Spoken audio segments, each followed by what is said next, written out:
2026 board का paper देने वाले हैं उनके लिए सबसे ज्यादा इंपॉर्टेंट है। मेरे प्यारे बच्चों, आज मैं आप लोगों को विज्ञान के एक वायरल पेपर बताने वाला हूं और यह वायरल पेपर आपके एग्जाम में 100% मेरे प्यारे बच्चों आएगा ही आएगा।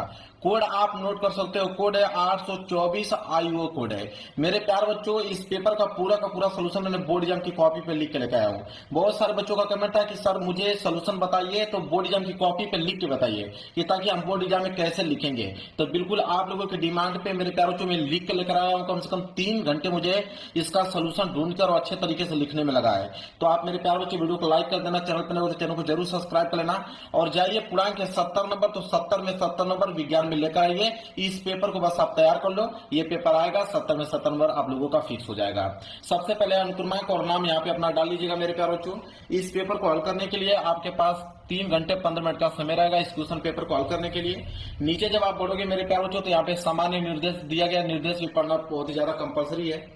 पहला निर्देश बोला कि प्रारंभ के 15 मिनट परीक्षार्थियों को प्रश्न पत्र पढ़ने के निर्धारित है। कह रहा है कि 15 मिनट आपको टाइम दिया जाएगा इस क्वेश्चन पेपर को पढ़ने के लिए और 3 घंटे में इस क्वेश्चन पेपर को सॉल्व करना होगा। चलिए थोड़ा जूम कर देता हूं ताकि दिखे आप लोगों को अच्छे से। दूसरा निर्देश है कि प्रश्न पत्र 2 खंडों में, खंड अ तथा खंड ब में विभाजित है। यह पेपर 2 खंडों में बना हुआ है, एक तो खंड अ में, दूसरा खंड ब में।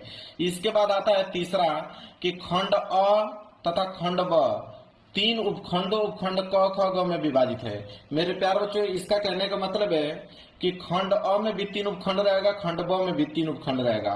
और 3 उपखंड इसलिए पूछता है क्योंकि यह साइंस का पेपर है, इसमें फिजिक्स के, केमिस्ट्री के, बायोलॉजी के तीनों के अलग अलग उपखंड बनते हैं। इसके बाद चौथा है कि प्रश्न पत्र के खंड अ में बहुविकल्पीय प्रश्न है जिसमें सही विकल्प का चुनाव कर OMR शीट पर नीले अथवा काले बॉल पॉइंट पेन से सही विकल्प वाले गोले को पूर्ण रूप से काला करें। कहने का मतलब मेरे प्यारे बच्चों कि खंड अ में बहुविकल्पीय प्रश्न रहेगा। कितना? 20 बहुविकल्पीय प्रश्न रहेगा। इसमें आपके फिजिक्स के भी रहेंगे, केमिस्ट्री के भी रहेंगे, बायोलॉजी के भी रहेंगे। तीनों के मिला के 20 नंबर का बहुविकल्पीय प्रश्न पूछा जाएगा। उनका उत्तर आपको OMR शीट पे देना होगा। आप नीले पेन का यूज कर सकते हो या काले पेन का यूज कर सकते हो रंगने के लिए।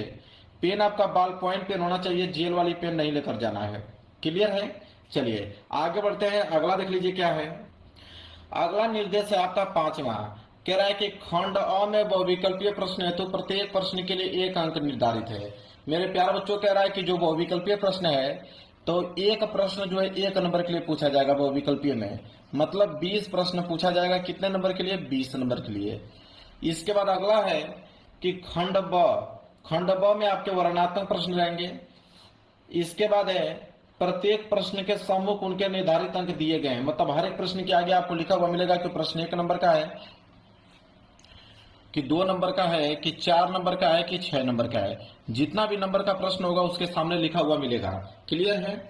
इसके बाद अगला निर्देश कि खंड ब के प्रत्येक उपखंड के सभी प्रश्न एक साथ करना आवश्यक है। प्रत्येक उपखंड नए पृष्ठ से प्रारंभ किया जाए। मेरे प्यारे बच्चों, अगर आपने क वाला कर रहे हो उपखंड फिजिक्स का, अगर क वाला खत्म हो जा रहा है, ख वाला केमिस्ट्री का करने जा रहे हो तो नए पेज से आपको प्रारंभ करना है। जब केमिस्ट्री का खत्म हो जाएगा, बायोलॉजी का करोगे ग वाला, तो उसको नए पेज से आपको प्रारंभ करना है। बिल्कुल कैसे करना मैं खुद लिख के लेके आया हूँ बोर्ड एग्जाम की कॉपी पे, आप देखोगे आपको समझ में आ जाएगा बिल्कुल क्लियर। इसके बाद है सभी प्रश्न अनिवार्य है। इसमें जितने भी प्रश्न दिए गए सारे प्रश्न करना अनिवार्य है। चलिए देखिए पेपर यहां से स्टार्ट हो रहा है। सबसे पहले आएगा खंड अ में बहुविकल्पीय प्रश्न है। तो ये तो बहुविकल्पीय प्रश्न है, मैं जल्दी से इसका आंसर आप लोगों को बता देता हूं, जल्दी से आप इसका आंसर नोट कर लो। सबसे पहले आएगा उपभाग पहला। उपभाग पहला जो रहेगा इसमें आपके फिजिक्स के प्रश्न रहेंगे। उपभाग पहला में फिजिक्स के प्रश्न रहेंगे।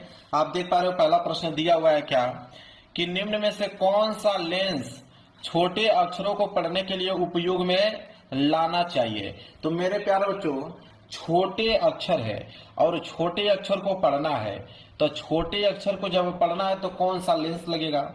तो हमें उसी लेंस का प्रयोग करना होगा जो वस्तु का बड़ा प्रतिबिंब बनाए। तो वस्तु का बड़ा प्रतिबिंब तो आपका उत्तल लेंस ही बनाता है। तो यहाँ पे अवतल लेंस वाला जितने भी ऑप्शन है वो तो गलत हो जाएगा, मतलब उत्तल लेंस ही होगा। तो उत्तल लेंस इसमें भी दिया है, उत्तल लेंस इसमें भी दिया है। क्लियर है? अब यहाँ पे दिया है 10 सेंटीमीटर फोकस दूरी का उत्तल लेंस और इसमें दिया है 20 सेंटीमीटर फोकस दूरी का उत्तल लेंस। अब इन दोनों ऑप्शनों में से कौन सही है?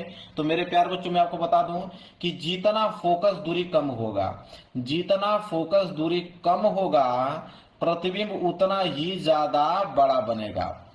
जितना फोकस दूरी कम होगा प्रतिबिंब उतना ही ज्यादा बड़ा बनेगा, इसलिए 10 सेंटीमीटर जो होगा बिल्कुल राइट आंसर हो जाएगा। क्लियर है, समझ में आ गया आप लोगों को। चलिए आगे बढ़ते हैं। यहाँ पे पहले का ए है तो पहले का ए जाके OMR शीट में आप लोग रंग दीजिएगा। क्लियर है। इसके बाद दूसरा प्रश्न देख लो क्या है। तारों के टिमटिमाने का कारण है, 1 नंबर के लिए प्रश्न है। तो मेरे प्यारे बच्चों तारे क्यों टिमटिमाते हैं, किसके कारण तारे टिमटिमाते हैं? वायुमंडलीय अपवर्तन के कारण जो है तारे टिमटिमाते हैं। तो यहाँ पे सी वाला ऑप्शन जो होगा बिल्कुल राइट आंसर हो जाएगा। आगे बात करते हैं तीसरा कि उत्तल दर्पण द्वारा अनंत पर स्थित वस्तु का प्रतिबिंब होता है। मेरे प्यारे बच्चों अगर उत्तल दर्पण है और उत्तल दर्पण में अगर वस्तु कहाँ पे रखी जाए, अनंत पे, अगर वस्तु को अनंत पे रखा गया है तो उसका प्रतिबिंब कैसा बनेगा? तो अगर वस्तु को अनंत पे रखा गया उत्तल दर्पण में तो उसका प्रतिबिंब आभासी तथा छोटा बनेगा। आभासी तथा छोटा बनेगा। बी वाला ऑप्शन जो होगा बिल्कुल राइट आंसर हो जाएगा। चलिए आगे बढ़ते हैं क्वेश्चन नंबर 4। देखिए क्वेश्चन नंबर 4 है मेरे प्यारे बच्चों कि श्वेत प्रकाश को प्रिज्म से गुजारे जाने पर सबसे अधिक विचलन कोण वाला रंग होगा। तो